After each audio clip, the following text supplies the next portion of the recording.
This is one of the shorter of the meditations, and we're getting close to the end of chapter 7 here, and we're reading from pages 186 to 187.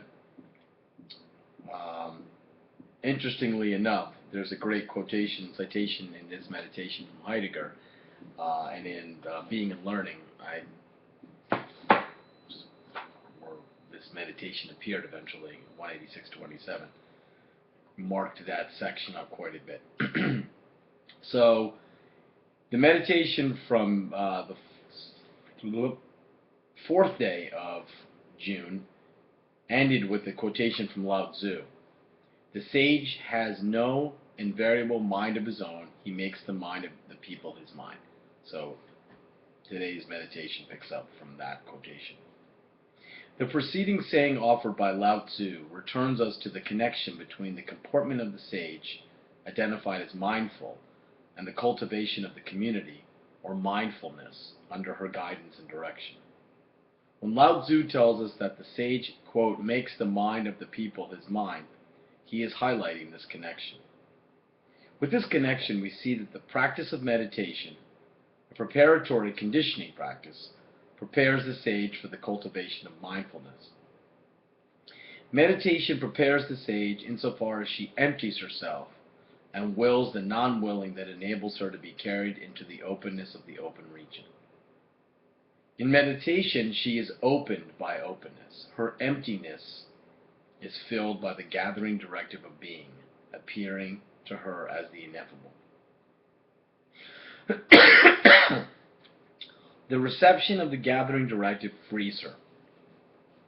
And in this freedom, she becomes mindful.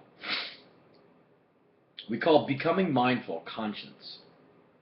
Conscience, the sense of direction, or, quote, impelling one toward right action, unquote. To be impelled is to be forced or urged to act in a particular way.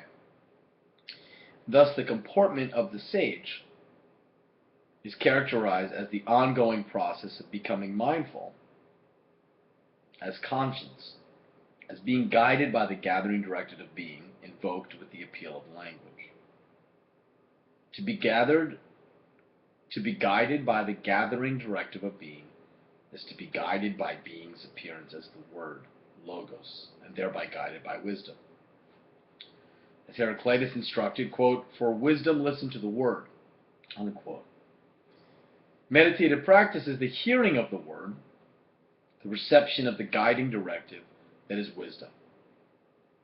Conscience emerges from the hearing of the word, with the ongoing response to wisdom's directive. The sage is impelled by this directive and thereby guides and directs the cultivation of mindfulness by conveying the directive. Thus, to say the sage makes the mind of the people his mind is to say he directs them with the conscience he has received through meditative thinking. His conscience is the directive bearing of the community. Herein lies the guiding character of the sage, for the building of the community of peace follows the path and the way shown to the sage by the gathering directive of the word. The community unfolds as an expression of this gathering directive. It follows the same process and can be identified as a macrocosmic meditative practice. The unfolding of poetic dwelling is directed, created, cultivated, constructed, and maintained through meditative practice. Poetic dwelling, manifesting in the intersubjectivity of dialogue, follows from the abode of openness, built through meditative practice.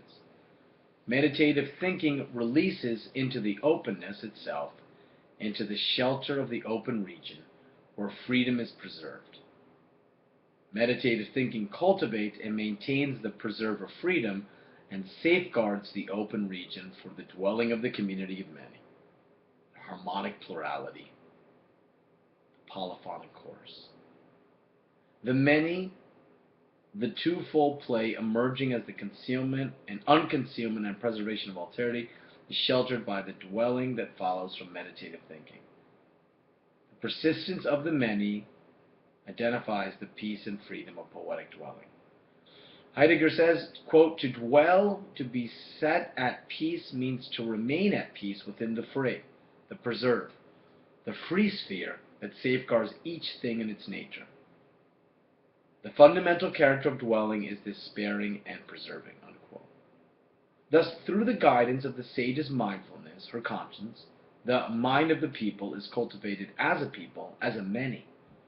Learning is thus the building of the abode for the sheltering of freedom, where the many are preserved as a many.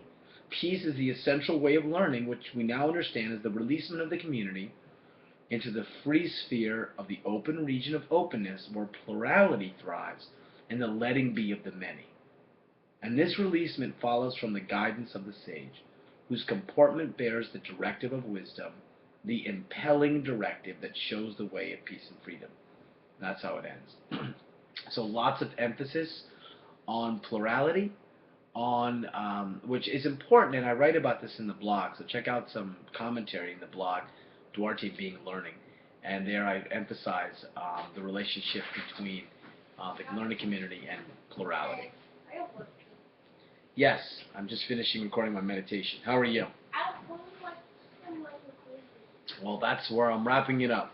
This day, the 5th day of June, the day that my daughter, Sophia, has graduated from Deering High School here in Portland.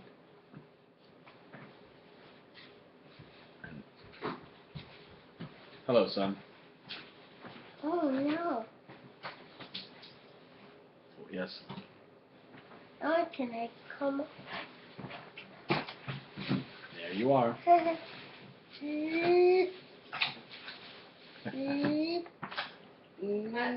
Jamie, you like to stick your tongue out? Okay, say bye-bye. Bye.